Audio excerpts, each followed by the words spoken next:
Hello my dear friends and students, welcome to my channel English Classes Always।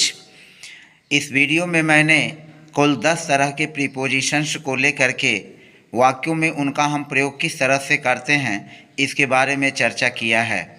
तो video को शुरू करने के पहले आपसे रिक्वेस्ट है कि यदि आप मेरे चैनल पर नए हैं तो प्लीज़ चैनल को सब्सक्राइब कर लीजिएगा, प्रेस बेल आइकन कर दीजिएगा, कमेंट और लाइक करना न भूलें। तो आइए वीडियो को शुरू करते हैं और 10 तरह के प्रीपोजिशंस को हम वाक्यों में किस तरह से प्रयोग करेंगे इनके बारे में सीखते हैं। तो हमने जैसा कि हेडिंग दिया है यूज ऑफ प्रीपोजिशनल फ्रेजेस, और हमारा पहला यूज है प्रीपोजिशन का ऑन द टेबल। अब यहाँ पर इस बात को ध्यान में रखेंगे कि ऑन द टेबल जो हमने लिखा है यह एक एग्जाम्पल के तौर पर है। इसमें आप on the table, on the bench, on the roof, on the floor, on the tree, on the carpet, on the road, इस तरह के बहुत सारे वाक्यों को प्रयोग करके आप बना सकते हैं। तो जैसा कि हमने जो पहला प्रीपोजिशन लिया है वह ऑन का प्रयोग है, और ऑन का प्रयोग हम स्थिरता की दशा में, रेस्ट की दशा में, स्थिरता की दशा में जब कोई चीज़ किसी वस्तु के ऊपर विरामावस्था में रखी रहती है तो हम ऑन का प्रयोग करते हैं। जैसे मान लीजिए किताब मेज पर है, तो किताब मेज पर है यानी मेज के ऊपर पड़ी हुई है और वह विरामावस्था में है, रेस्ट की कंडीशन में है। तो ऐसे कंडीशन में हम ऑन का प्रयोग करते हैं, अर्थात ऑन का यूज वहाँ करते हैं जब कोई वस्तु किसी वस्तु पर पड़ी हुई हो in the condition of rest. जैसे हमारा पहला वाक्य है there is a book on the table. यह देखें पहला वाक्य है there is a book on the table. इसी तरह से है there was a cat on the bench. Bench पर एक बिल्ली थी, तो बिल्ली किस पर है? बेंच पर है, तो ऑन द बेंच का यूज कर लेंगे। There is a book on the table, book कहाँ है? मेज पर है, तो यहाँ जो हुआ वह ऑन का उपयोग हो गया। दूसरे शब्दों में कह सकते हैं कि किताब और मेज का जो है एक संपर्क है, टच है विरामावस्था में, तो उस कंडीशन में हम ऑन का प्रयोग करते हैं। There were boys on the roof, छत पर लड़के थे, यानी छत पर लड़के थे। लड़के कहाँ थे? छत पर थे, तो लड़कों का संपर्क जो है रूफ से है, और ये लड़के रूफ पर यानी छत पर जो है रेस्ट की कंडीशन में हैं। The man was standing on the floor, आदमी जो है वह क्या है? स्टैंड किया हुआ है। आदमी जो है स्टैंड किया हुआ है किस पर? ऑन द फ्लोर, फर्श पर, यानी फर्श पर आदमी खड़ा है, तो खड़ा जो है वह विराम की अवस्था में है और किस पर है? फर्श पर है, तो यहाँ ऑन का यूज हुआ। The bird was sitting on the tree, चिड़िया पेड़ पर बैठी हुई है। चिड़िया पेड़ पर बैठी हुई है, तो चिड़िया का संबंध जो है वहाँ कहाँ से है? पेड़ पर से है, और वो चिड़िया रेस्ट की कंडीशन में, विराम की कंडीशन में पेड़ पर बैठी हुई है। The bird was sitting on the tree, the bird was sitting on the tree. फिर आगे देखें ही always stands on the carpet. He always, वो हमेशा स्टैंड खड़ा रहता है ऑन द कारपेट, तो यहाँ कारपेट यानी दरी पर जो है वह हमेशा खड़ा रहता है, तो उसका संपर्क जो है टच किससे है? कारपेट से है, और वह जो है परपेंडिकुलर है यानी लंबवत दशा में है। तो इस तरह से जब लंबवत दशा में कोई वस्तु किसी दूसरी वस्तु के ऊपर रेस्ट की स्थिति में हो, पड़ी हुई हो, तो उस कंडीशन में हम क्या करते हैं? वहाँ पर यूज करते हैं ऑन का, यानी रेस्ट में, विराम की अवस्था में। यह पहला यूज हुआ। अब हम आगे चलते हैं इन का यूज। तो इन के यूज को देखें। इन का यूज हम करते हैं कब? इन का अर्थ होता है में। यहाँ पर देखें, यह जो इन का अर्थ होगा वह में होगा। अब in the room, in the room का मतलब यह हुआ, यह भी जो भी हमने उदाहरण लिया है यह भी जो है रेस्ट की कंडीशन में ही है, रेस्ट में यानी विराम की स्थिति में, विराम में, विराम में, ठहराव की दशा में। तो जैसे he is in the room, वह कमरे में है, यानी वह कमरे में है तो कमरे में है तो किस कंडीशन में है, विराम की अवस्था में है। You are in the class, तुम कब कक्षा में हो तो कक्षा में क्या हो, विराम की अवस्था में हो। तो रेस्ट जहाँ हो और स्थान का बात हो तो वहाँ पर ही इनका प्रयोग करते हैं। They were in the park, वे पार्क में थे। ही लिव्स इन आगरा, वह आगरा में रहता है। I am in the field, मैं खेत में हूँ। तो इन द फील्ड यह स्थान भी हुआ, जगह भी हुआ, तो इनका प्रयोग हम जो है स्थानों के लिए करते हैं जब विराम की कंडीशन में किसी को व्यक्त करना हो। तो you are in the hospital, तो sorry we are in the hospital, हम हॉस्पिटल में हैं, यानी हम कहाँ हैं, हॉस्पिटल में हैं। तो यह विराम की कंडीशन बताएगा, हॉस्पिटल स्थान है तो इन द हॉस्पिटल हो गया। He stays in the city mall, वह सिटी मॉल में ठहरता है, रुकता है, तो इन द सिटी मॉल हो गया। सिटी मॉल जगह हुआ और इन विराम की कंडीशन में, रेस्ट की कंडीशन में हम यहाँ पर जो कर लेंगे मे के अर्थ में, यानी मे के अर्थ में, रेस्ट में, इनका मतलब होता है मे। तो मे के अर्थ में जब हमें जगह दिखाना हो और वहाँ विराम की स्थिति दिखाना हो, रेस्ट की स्थिति दिखाना हो, तो उस कंडीशन में हम इनका प्रयोग कर लेते हैं। तो इस तरह से हुआ आपका इन द रूम, फिर हो गया इन द क्लास, फिर इन the park, in Agra, in the field, in the hospital और फिर इन द सिटी मॉल। तो इस तरह से इनका प्रयोग क्लियर हुआ। हम चलते हैं नेक्स्ट। अब यहाँ पर देखें, हमारा तीसरा यूज है अंडर का, और जैसा कि आप जानते हैं अंडर का अर्थ होता है नीचे, अंडर का अर्थ होता है नीचे। तो नीचे के अर्थ में हम अंडर का प्रयोग करते हैं, और इस बात को आप समझ लें कि अंडर मीन्स नीचे। तो जो हमने वाक्यों को लिया है वह नीचे इस संदर्भ में लिया है, जैसे टेबल के नीचे बिल्ली बैठी हुई है तो वहाँ हम अंडर का प्रयोग करेंगे। छत के नीचे कोई आदमी बैठा है तो अंडर का यूज करेंगे। बेड के नीचे जो है कुछ चीज़ें हैं तो अंडर दी बेड होगा। फिर इसी तरह से अन्य प्रकार के जो है हम वाक्यों को ले सकते हैं। तो फिलहाल हम वाक्यों के माध्यम से जो है बताते हैं। जैसे हमारा पहला वाक्य है, there was a cat under the tree, बिल्ली कहाँ थी, पेड़ के नीचे थी। Under the tree, under the tree पेड़, सॉरी अंडर द टेबल, यहाँ हमारा पहला वाक्य है अंडर के प्रयोग का। There was a cat under the table, there was a cat under the table, table के नीचे एक बिल्ली थी। तो यहाँ पर देखें बिल्ली कहाँ है, टेबल के नीचे है। जैसा कि आप फिगर से भी क्लियर कर सकते हैं। जैसे मान लीजिए यह टेबल है, यह जो हमारा टेबल है और यह टेबल का ऊपरी हिस्सा है, और टेबल के नीचे यहाँ जो है बिल्ली बैठी हुई है। यहाँ टेबल के नीचे जो है यह बिल्ली बैठी हुई है, तो इसको हम कहेंगे अंडर द टेबल। मान लीजिए यह पेड़ है और पेड़ के नीचे यहाँ कोई आदमी बैठा है तो अंडर द ट्री हो जाएगा। तो इस तरह से हम इस भाव में अंडर का यूज करते हैं। तो there was a cat under the table, there he was under the roof, he was under the roof, वह छत के नीचे था। मान लीजिए हमारा ये छत है, मकान का ये छत है, यह छत है और छत के नीचे हम हैं या कोई भी व्यक्ति बैठा हुआ है, तो यह छत के नीचे, या मान लीजिए यह रूफ है और यह छत है, तो छत के नीचे कोई बैठा है, या मान लीजिए आदमी बैठा है, तो यह हो जाएगा अंडर दी रूफ। तो he was under the roof, वह छत के नीचे था। She is under the tree, वह पेड़ के नीचे है। जैसा कि मैंने अभी बताया, पेड़ के नीचे कोई बैठेगा तो हम अंडर द ट्री कहेंगे। She is sitting under the tree, वह पेड़ के नीचे बैठी हुई है। She is under the tree, वह पेड़ के नीचे है, और she is sitting under the tree, वह पेड़ के नीचे बैठी हुई है।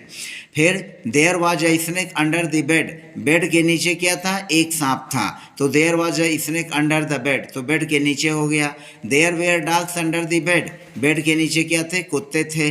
That tall man was jumping under the roof, छत के नीचे जो था आदमी, लंबा आदमी कूद रहा था। The tall man was jumping under the roof, तो अंडर द रूफ हो गया। You were cooking food under the roof, तुम छत के नीचे जो थे खाना पका रहे थे।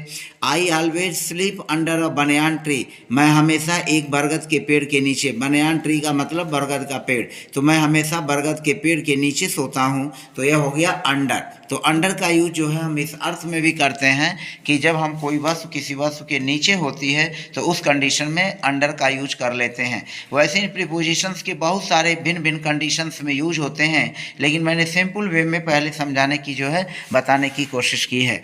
अब यहाँ पर देखें behind the door, behind the door, behind the door दरवाजे के पीछे, यह हुआ बिहाइंड द डोर दरवाजे के पीछे। अब आफ्टर माने भी होता है के पीछे, बैक माने भी होता है के पीछे, लेकिन अलग अलग कंडीशन में हम बिहाइंड का यूज़, आफ्टर का यूज़, बैक का यूज करते हैं। अब यहाँ जो बिहाइंड है यह भी रेस्ट की कंडीशन बताता है, विराम की अवस्था बताता है, और विराम की अवस्था में कोई वस्तु जो है किसी वस्तु के पीछे पड़ी हुई होती है। जैसे मान लीजिए कि दीवार के पीछे कोई छिपा हुआ है तो हम कहेंगे बिहाइंड दीवार।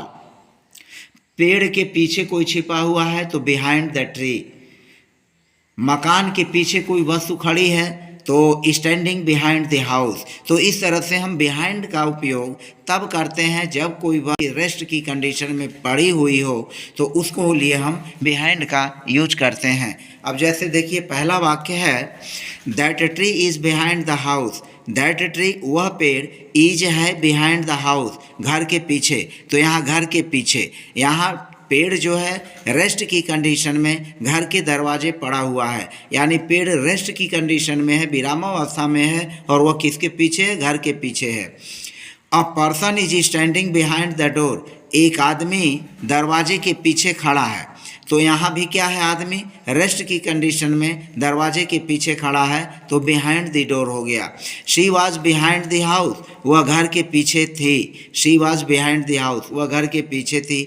You were behind the tree, तुम पेड़ के पीछे थे, बिहाइंड द ट्री हो गया। द चिल्ड्रेन वेयर बिहाइंड दीवाल, बच्चे दीवाल के पीछे थे, तो यहाँ बिहाइंड दीवाल हो गया। The school is behind my building, school जो है मेरे मकान के पीछे है। The school is behind my building, school जो है मेरे बिल्डिंग के पीछे है। तो यहाँ पर देखें यह बिहाइंड का उपयोग रेस्ट की कंडीशन में हुआ। और बिहाइंड के विपरीत अगर हम चलते हैं तो इन फ्रंट ऑफ का यूज करते हैं, और उसका मतलब होता है इन फ्रंट ऑफ के सामने। तो फिलहाल किसी वीडियो में हम इन फ्रंट ऑफ के यूज की भी चर्चा करेंगे। अब हमारा अगला पांचवा है बिटवीन का प्रयोग। यहाँ पर देखें बिटवीन, बिटवीन का मतलब होता है के बीच में। बिटवीन का मतलब होता है के बीच में। बिटवीन का प्रयोग हुआ के बीच में, तो बिटवीन द ट्रीज पेड़ों के बीच में। यानी ऐसे आप समझ सकते हैं कि जब कोई वस्तु किन्हीं दो वस्तुओं के बीच में होती है तो वहाँ हम बिटवीन का यूज करते हैं। फॉर एग्जाम्पल हम समझाते हैं। मान लीजिए यह आदमी राम है और यह आदमी मोहन है। दो व्यक्ति आप लेते हैं, इसके बीच में यहाँ मीरा खड़ी है, यहाँ बीच में मीरा खड़ी है, तो हम कहेंगे between Ram and Mohan. Between Ram and between Mohan, तो मोहन और राम के बीच में मीरा है। तो यह हुआ के बीच में का प्रयोग। अब आप समझ सकते हैं कि जैसे there was a bench between the trees, पेड़ों के बीच में एक जो था क्या था? बेंच था। There was a bench between the trees, पेड़ों के बीच में क्या था? एक बेंच था। Sita is standing between Meera and Sunita, Meera मान लीजिए यह है और यह सुनीता है, तो मीरा और सुनीता के बीच में यहाँ सीता खड़ी है, तो यह दो के बीच में हुआ। तो मीरा एंड सुनीता, मीरा और सुनीता के बीच में सीता खड़ी है, तो यहाँ बिटवीन का यूज हो गया, between Meera and Sunita. You are between two walls, तुम दो दीवालों के बीच में हो। यू आर तुम हो बिटवीन टू वॉल्स, दो दीवालों के बीच में। मान लीजिए एक दीवार यह है, एक दीवार यह है, और इस दीवार के बीच में यू है, और यह भी वाल है, और यह भी वाल है। यह दो दीवार हैं, इन दो दीवारों के बीच में यू है, तो कहेंगे बिटवीन टू वॉल्स, इन दो दीवारों के बीच में तुम हो। तो there is a man standing next to the car, car के बगल में एक आदमी खड़ा है। तो कार के बगल में, अब यहाँ क्या मान लीजिए आपका कार है, यह आपका कार है, और इस कार के बगल में यहाँ आदमी खड़ा है, तो इसको हम कहेंगे next to the car. Next to the car, car के बगल में आदमी क्या है? खड़ा है, कार के बगल में या कार के पास में। और child is standing next to the tree, पेड़ के बगल में एक बच्चा खड़ा है, तो next to the tree, next to the tree. A child is standing next to the tree, पेड़ के बगल में एक बच्चा खड़ा है। You were next to the house, तुम मकान के बगल में हो, तुम मकान के बगल में हो। I am next to the boat, मैं नाव के बगल में हूँ। He was next to the Amar Ujala press, वह अमर उजाला प्रेस के बगल में था। वह अमर उजाला प्रेस के बगल में था। He was next to the Amar Ujala press, वह अमर उजाला प्रेस के बगल में था। तो इस तरह से छठा हमारा यूज हुआ नेक्स्ट टू द डोर, यानी दरवाज़ा के बगल में। नेक्स्ट टू द ट्री, पेड़ के बगल में। नेक्स्ट टू द हाउस, घर के बगल में। नेक्स्ट टू द बोट, नाव के बगल में। Next to the Amar Ujala press, Amar Ujala press के बगल में। इसी तरह से अन्य भी चीज़ें हो सकती हैं। Next to the school, next to the crossing, चौराहे के बगल में। Next to the hospital, hospital के बगल में। तो इस तरह से हम नेक्स्ट टू द का यूज बड़ी आसानी से प्रीपोजिशन के रूप में हम कर सकते हैं। और एबव का अर्थ जैसा कि आप जानते हैं ऊपर है, यहाँ ऊपर है, एबव द शेल्फ, शेल्फ के ऊपर। तो यहाँ एबव का अर्थ हुआ ऊपर का मतलब यह समझिए कि जैसे मान लीजिए आपके घर में अलमारी पड़ी हुई है, हम कहते हैं कि यह अलमारी है, यह आपका जो है शेल्फ है। पहले इसको समझें, यह शेल्फ है, यह अलमारी है। तो जो घड़ी पड़ी हुई है वो घड़ी शेल्फ के ऊपर यहाँ नहीं है, यानी शेल्फ के ऊपर ही यहाँ हमने घड़ी को नहीं रखा है। अगर घड़ी को हम शेल्फ के ऊपर यहाँ रखें तो तब हम कहेंगे ऑन द शेल्फ। बात को समझने की कोशिश कीजिएगा। यहाँ अगर मैं यह अलमारी है या इसको मान लीजिए मेज़ मान लेते हैं और हम कहते हैं कि मेज़ के ऊपर एक किताब है, तो there is a book on the table, हम इसको ऑन द टेबल कहेंगे। यहाँ जब इस पर मेज़ के तल पर ही कोई वस्तु रखी हुई है, लेकिन शेल्फ के ऊपर एक घड़ी है, तो जब हम यह शेल्फ है और शेल्फ के ऊपर, जैसे यह पूरा मान लीजिए आपका रूम है, यह रूम है, यहाँ शेल्फ पड़ा हुआ है और शेल्फ के ऊपर यहाँ यह दीवार है, इस दीवार में यहाँ कोई घड़ी टंगी हुई है, तो इसको हम कहेंगे एबव, इसको हम कहेंगे एबव। यहाँ दीवार, यहाँ अलमारी है, अलमारी के ऊपर यहाँ जो है एक जो है क्या है, शेल्फ के ऊपर यहाँ जो है एक घड़ी है, घड़ी लटकी हुई है, टंगी हुई है खूंटी में चाहे जहीं भी, तो यहाँ हम एबव का यूज करेंगे। इसी तरह से मान लीजिए अगर यह पिक्चर टांगे हुए हैं खूंटी में अलमारी के ऊपर, शेल्फ के ऊपर, तो एबव हो जाएगा। तो शेल्फ के ऊपर एक घड़ी है, there is a clock above the shelf, there is a clock above the shelf. मुझे उम्मीद है कि आपको एबव का प्रयोग समझ में आ गया होगा, जो मैंने फिगर स्पष्ट किया है। जंगले के ऊपर एक तस्वीर लटकी हुई है। अब यहाँ पर देखें, a picture is hanging above the window, a picture is hanging above the window, यानी खिड़की के ऊपर एक जो है, जंगले के ऊपर जो है क्या लटकी हुई है, एक तस्वीर लटकी हुई है। हम इस वाक्य को ऐसे भी लिख सकते हैं, there is a picture hanging above the window, यानी हैंगिंग एबव द विंडो अर्थात जंगले के ऊपर जो है एक पिक्चर लटकी हुई है, टंगी हुई है। तो यह एबव का यूज हुआ। अब हम चलते हैं, अगला हमारा प्रीपोजिशन है एलांग का यूज। हमारा जो अगला प्रीपोजिशन है वह एलांग का यूज है। और जैसे होता है एलांग, एलांग का अर्थ होता है किनारे, एलांग का अर्थ क्या होता है, किनारे। तो नदी के किनारे, एलांग द रिवर, नदी के किनारे। अब वाक्य के प्रयोग से इसको स्पष्ट समझने की कोशिश कीजिए।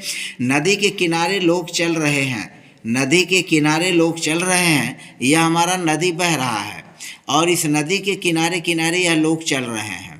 यहाँ नदी के किनारे किनारे लोग ऐसे आगे की तरफ बढ़ रहे हैं, चाहे इधर की ओर जा रहे हैं चाहे इधर की ओर जा रहे हैं। तो यहाँ हम लिखेंगे एलांग द रिवर।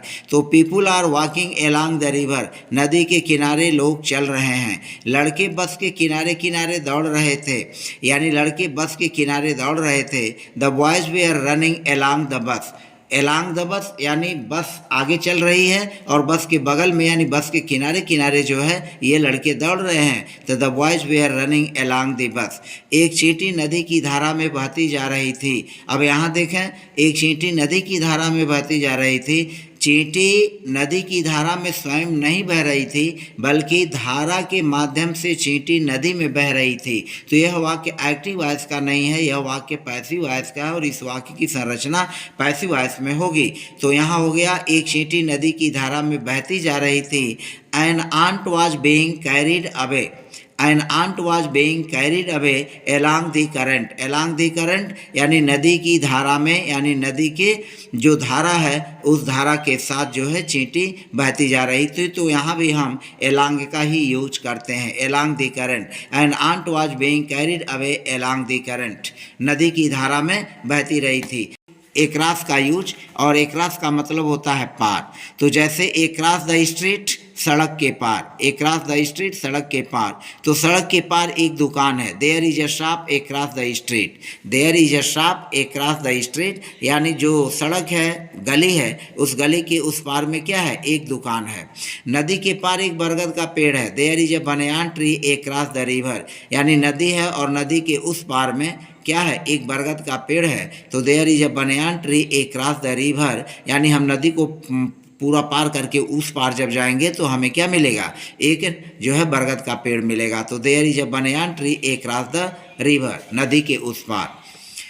हमारा इस बात को थोड़ा सा समझने की कोशिश करिएगा कि जैसे हमारा सड़क है, यह सड़क है, मैं यहाँ खड़ा हूँ, मैं यहाँ खड़ा हूँ, यह सड़क है, मैं यहाँ खड़ा हूँ और यहाँ पर हमारा शॉप है, दुकान है, यह शॉप है।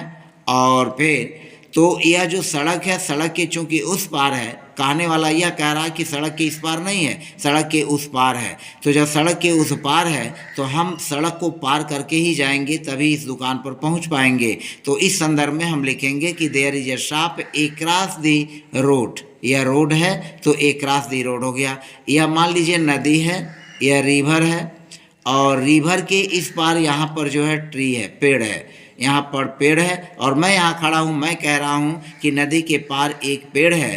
तो there is a banyan tree across the river, यानी नदी को पार करने के बाद हम इस पेड़ के पास पहुँच सकेंगे। तो एक्रॉस द का मतलब जो है, मुझे उम्मीद है कि आपको ये चीज़ समझ में आ गई होगी। थ्रू का मतलब होता है से, थ्रू का मतलब क्या होता है, से होता है।